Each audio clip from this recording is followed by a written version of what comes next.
Kakubet angen-angen.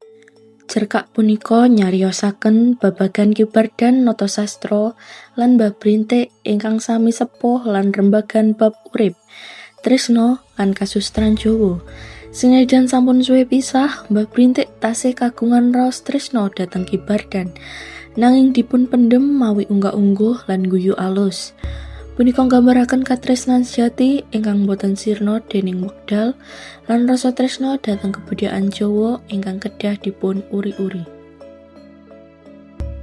Sinambi ngrasakake sumilire angin sore, lungguhku krasa kepenak, mripat malah liar-liar.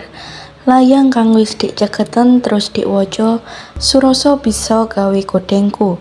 Saking dawane ukarane, Kibardan Natasastra ingkang kawula kurmati.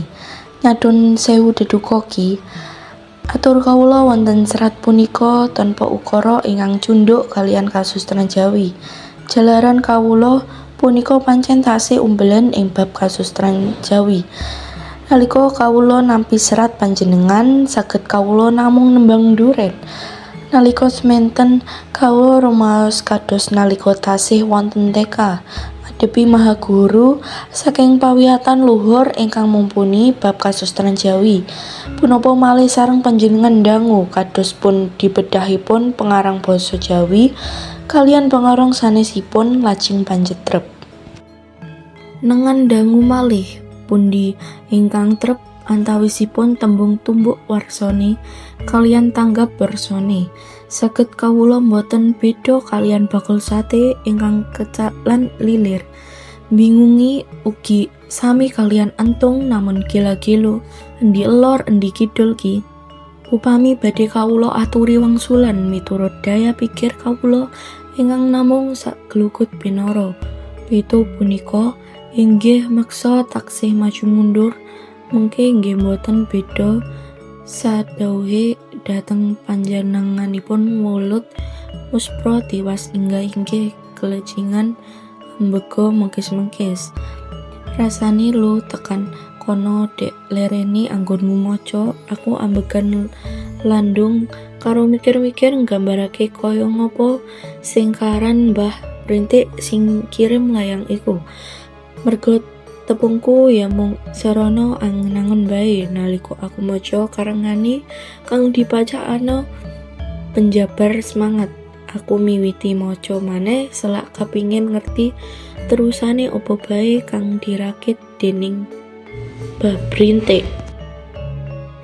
Kibardan ingkang kawula kurmati, nanging umpami pamundhut panjenengan boten kawula aluri wangsulan meksa dados gancalan dados kados pundi kemawon inggih badhe kawula abur wangsulan Ki, nanging sederepan langkung rumiyin panjenengan kawula aturi pirsa sinten sejatipun kawula punika sakleresipun kawula punika pancen suyek tosipun tasih balita ing babagan kasustran Jawi.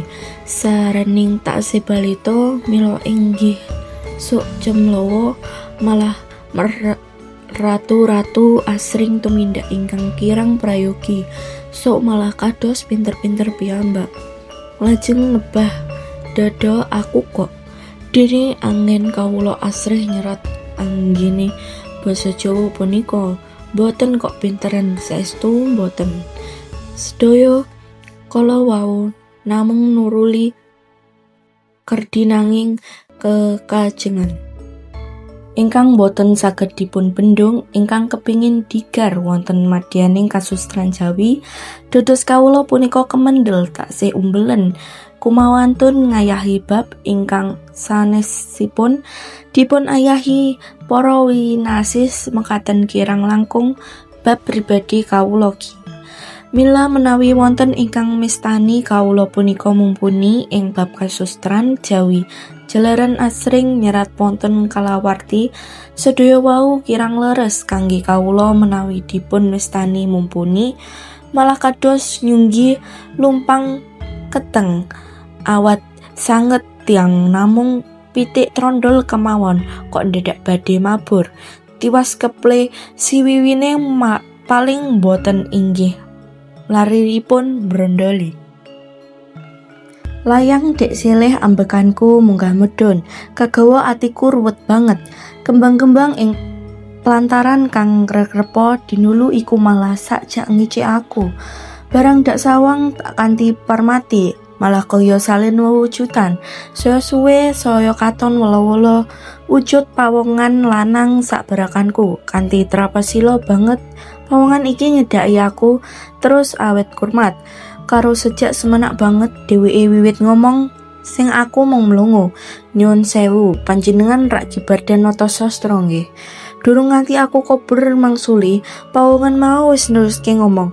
Aku mung dadi pendengar setia karo ora kedep-kedep nyawang sing lagi omong. Asma panjenengan pancen cunduk kalian jejibahan ingkang panjenengan tindakaken. Inggih punika Bardan Nata Sastra. Ateges bardan ingkang meranata kasustran utawa bardan ingkang ngrajeni kasustran. Nata meranata utawa ratu utawa raja. Babrintik kayungyun dumateng panjenengan sampun samesipun nanging boten kayungyun dhateng priyantunipun. Sampun kesasa GR Logi panjenengan rak dereng ngertos babrintik punika sinten kados pundi wujudipun. Rak inggih taki pancen pengarang punika tungkang mlituk jaler inggih nami estri. Kosok wangsulipun rak mengkanten taki. Lambiku wis wiwit obah arep kepengin mangsuli nanging wis dhisekan pawongan mau ilang saka ngarepku. Aku mung bisa nurut dodo. Pikir anakku banjur dek toto mripatku dek remke dipet. Amrih pikiranku orang ngalur ngidul nanging sedelo. Tanpa dak jarang aku balik biar ing ngarepku wis ana wong wedok sate ngaumur sing isin ketok mentese karo mesem dheweke terus ngomong, "He panjenengan gumun pirsa. Kula amargi kula brintik ta. Panjenengan nginten menawi brintik nggih sampun sempuh. Mesti Mbah Brintik ngeten nggih. Nanging kula pun sepuh Mbah Brintik. Mboten purun lho dipun westani sepuh senajan kula buyuten pancen kula gadah sakit gring-gringen. Rak tasih sepuh simbah kula ingkang sampun panjenengan kok sejak gumun. Mosok kula sampun tepang panjenengan malah mboten tepang. Aneh pancen. Mosok rajane kasustran Jawi pirsa kados kula sain nisipun ngowo Ki Bardan dak nata sastra. Hi ambah-ambah opo iki aku kok men kentekan tamu sing nyalawidi. Mengkono grenganku batin karo nyawang sing terus ilang saka panduluku. Sawise rodok lerem pikiranku dak terus kenggonku maca. Kula terusaken anggen kawula matur inggih Ki. Bares kures blak kotang laki nanging boten ngeblakan kula lho. Nenek bilang bahaya sepisan malih kawula matur bloko suta. Anggen kawula ngarang punika kadereng saking raos manah kados gesang punika boten wonten ginanipun. Menawi ngatos boten saged tumurut ngluluhuri kasustran Jawa. Gesang kawula rumaos tanpa teges boten wonten maknanipun menawi antos kasustran Jawi kenging arosipun jaman ingkang tansah mumbul sepunika kawula rumaos dosa ageng. Bali kasustran Jawa ngatos keterjang ama globalisasi kula rumaos angsal.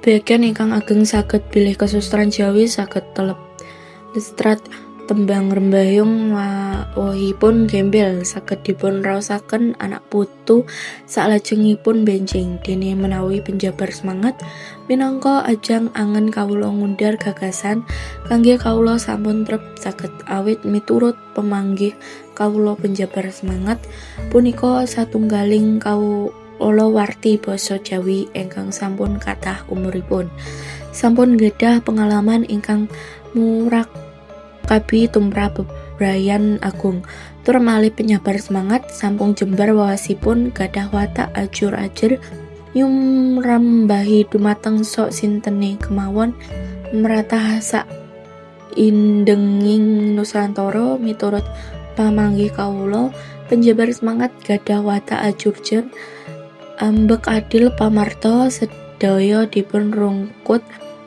dipun ajak sesarengan berjuang demi lestaring kasustrahan Jawa amrih tegesang nir ing sembakala.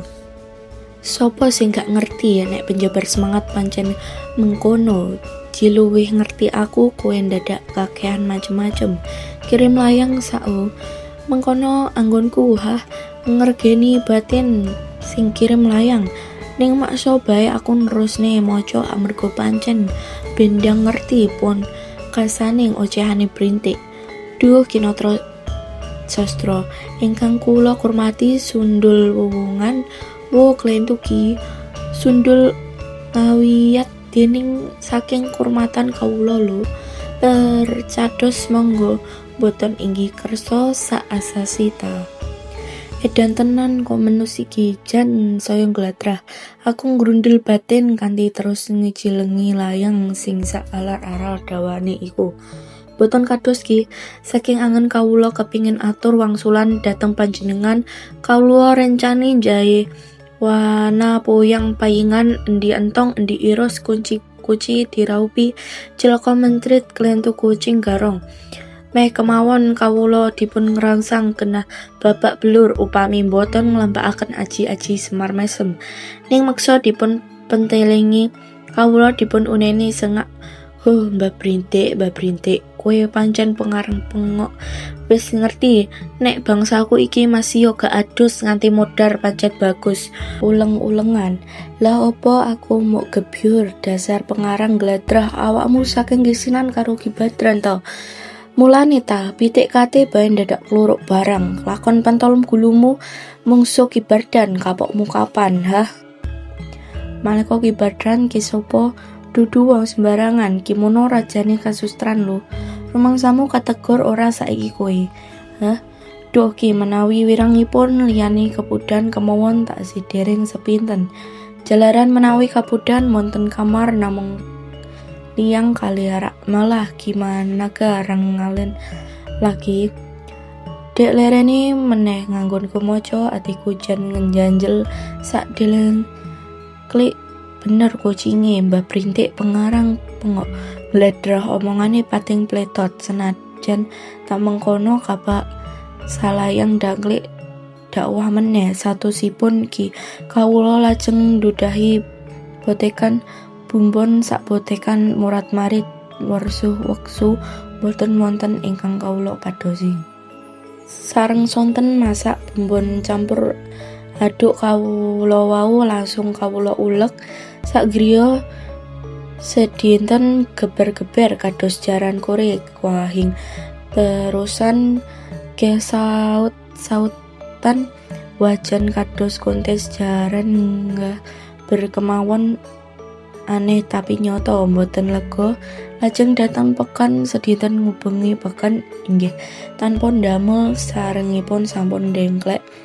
Lajeng ngesot wonten amperan wedan ingkang gadah wandi teken ke anging punapa kawulan sedinten kok memeli terus wonten tengah peken pados punapa saking saya ugi pikiran kawula ruwet enggen kawula mangsuli sak kecandaipun kemawon ki. Pandhe mariki sadhe Kibadran inggih Bu. Warungku ki wis pirang-pirang windu adol masakan sembarang. Mbok blokotan mendolan brengkesan udon oseng-oseng godeng tak bendino sing luku nganti antri-antri. Lan kok iki ana wong takon Kibadran ki masakan opo? Kok maneh temen? Bumbune bae ya ke opo jat ra urus tenan. Bumbune namung werni kalih sampun dados Kibadran lho Bu. Kontan kawula dipun gebyur lho ya. Kocahan kalian liang wande wau. Amargi kawula sadarangi menawi wangsulon kawula pancen menclek. Badan kawula klumus dening toya kocahan, lajeng mlenjeng nyepirit ngados. Wonten Jawa dadaan tiang sak peken sami mintes urung sedaya. Malah wonten ingkang klenger geblak sareng papagan kali kawula cobi dipun badheki. Wonten punapa kok tiyang sak peken sami mintos irung sedaya menawi saged badhe hadiah jan lain daripada yang lain. Saged dipun pundhut wonten susuhipun Mbah Brintik piyambak Mbak. Oke Ki. Jangkrik malah ngulihi nglegdarane timbang Mbah Brintik. Upama ora ayu nyis-nyis, wi dak tepang nduk merga kowe ayu, aku ora mentolo nanging senajan pikiranku rame koyo ngono, lambeku tetep ora ubah. Lho Mas, wiwit mau kok menglongo bae ta Mas. Mosok dadi tuan rumah koyo ngono Mas Patrape. Mbok eling nek tindak nyanggonku durung teken lawis wis dek wedangi nganti panjenengan kicat-kicat malah bareng kasuwen ana nggonku panjenengan melanjur step kaku.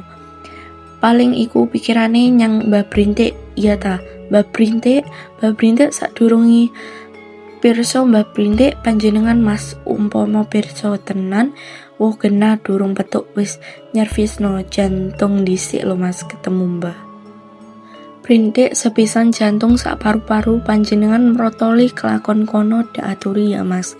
Mbah Brintik ki wujude gak lanang gak wedok gak lemu gak kuru, gak penceng gak kenceng, gak dhuwur, gak jebol, gak bunder, gak gepeng, pokoke serba gak. Tenggung kumat gerah linglungu Mas. Lah kok malah nggowo lho kok malah lo yoga ki Mas gek ndang ngunjuk spretin kok nek ketemu Mbah Brintik ben siap segalanya. Minggoto kowe cahayu ning ngalah-ngalahi kuntilanak minggat. Mane-mane suaraku mung kandeng ana grogokan, lambeku tetep rapet bet. Mung ndak tinggal nyeblak lemut ana kentol bae. Si kuntilanak wis musno layang sing nung kari sepropat bayakan ki wis nglengi maneh senajan ati gronjalan ora karuan rasane melajang saking peken dumugi kriya terus ambruk.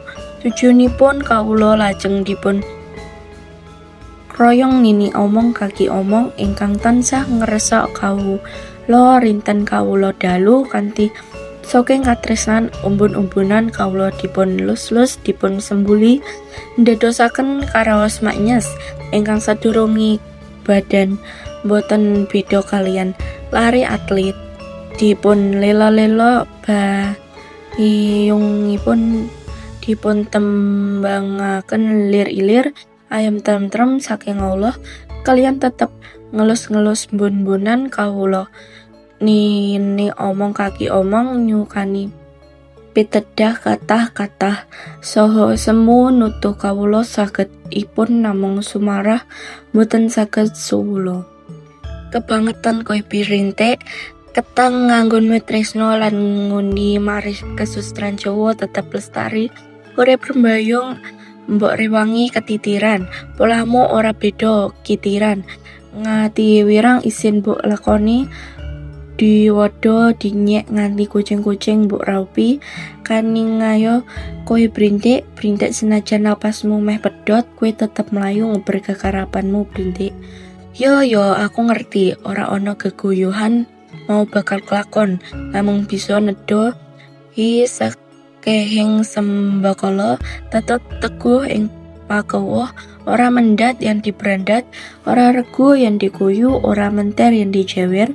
Kowe wis kadung malangkah Brintik aja ngendap sing tatak adepono kibadran noto setstra senajan kowe mung semut pribasane musuhmu gajah aja nganti gringgingen sak wulumu kalong nanging poma di poma kowe aja nganti ninggalake jati dirimu kang sejatine yaiku kang tansah romansa duwe jejibahan luhur tansah njagake kasustran Jawa kane kowe bisi dek wenci pituju amarih bisa petitis anggonmu mangsuli pitakone kibadran atau sastra wau kabeh sing ndak bisikake iki ojo nganti ditambahi ulawa uka dikurangi trapono apa sing saka aku bae dene yen maksa mengko nganti kleru ana mlincenge Wangsulanmu kowe ora bakal diguyu utawa disendu dening para penaosis.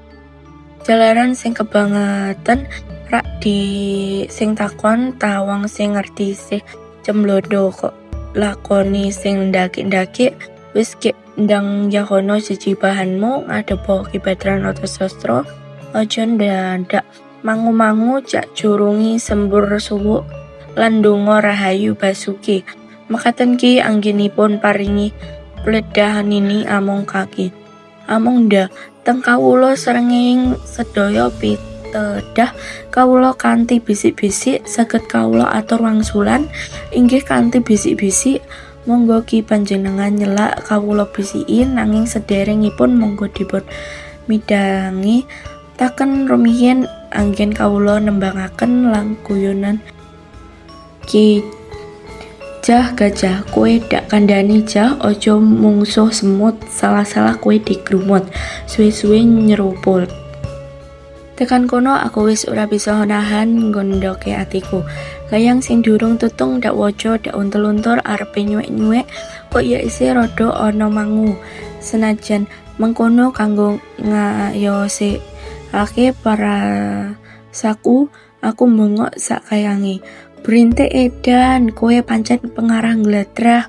Titenono, nek bisa petuk sida dak antem. Tekan kono anggonku bengok aku banjur gragapan. Astagfirullahalazim tibake aku ki mau nglamun kak gubet angen-angenku dhewe ta.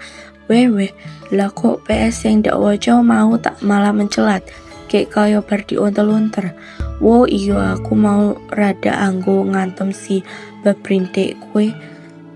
Tibake sing edan ranggenah kimbah berintik opo aku.